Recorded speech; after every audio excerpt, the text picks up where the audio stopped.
COVID-19 infections, hospitalizations, and deaths continue to decrease throughout the United States. CBS News chief medical correspondent Dr. Jon LaPook gives us a rare glimpse inside the CDC, where he spoke with director Dr. Rochelle Walensky about future variants. How do you know how many? We want to be able to detect about 0.1% of any new variant if it comes into this country with 99% certainty. And are you getting any kind of a hint that there's some new variant of concern? No, not right now. Nope. I mean, we're tracking things, but there's nothing that appears to be, the next Omicron. We breathe a heavy sigh of relief when we don't see anything. Exactly. And joining me now is CBS News chief medical correspondent Dr. Jon LaPook. Thank you so much for joining us this evening. Enrique, we're back. Yeah, we are. And we couldn't do this. No. Not that long ago. No, you mentioned in your 60 Minutes piece, we're entering the third year. But I want to start off by asking you just about this Omicron variant, which is something that we recently heard about when you look at the grand scheme of this pandemic. How were we able to go from this serious outbreak to where we are today? Well, you see this, there's a beautiful graph the CDC has where you see like Alpha coming up and going down, and then you see Delta coming up and going down, and Omicron comes around the end of November here, and it just goes, phoom, and then phoom, right?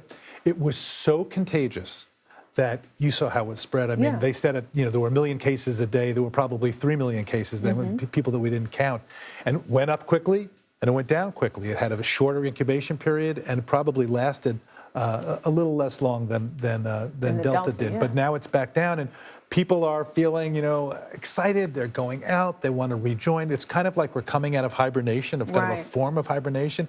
And my friends and my patients are. Some of them are saying to me, like, it's a little disquieting. Have you noticed that? Like, I don't know. Is it safe? Is it safe? Really safe? Can I go inside a restaurant? Because we've also had moments where people felt like they could go out only to have to pull back, only to hear now we needed a booster. You talked about that in your piece.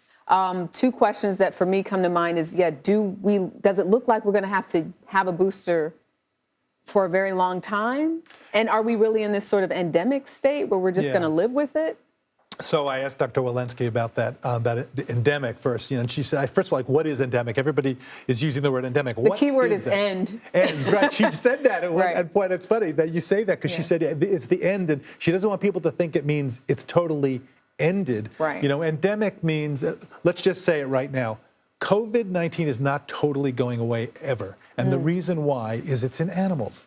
It can go back and forth from animals. It's in deer, it's in other animals. But it can go down to a level which we hope is low enough so that there aren't these huge spikes. There may be times when Dr. Walensky said during respiratory virus season where it goes up and down just like with the flu. But she doesn't want to see the same kind of deaths that we're seeing during the pandemic, where you're seeing 2,000, 3,000 deaths a day, and hopefully it becomes a level that could be, as she said, tragic for some people if you happen to get sick, but that it's something that it's on a similar type of a level of other diseases, the influenza, things like that. It may be more serious or a little less serious than others. What about this fourth booster, though? Is that a possibility?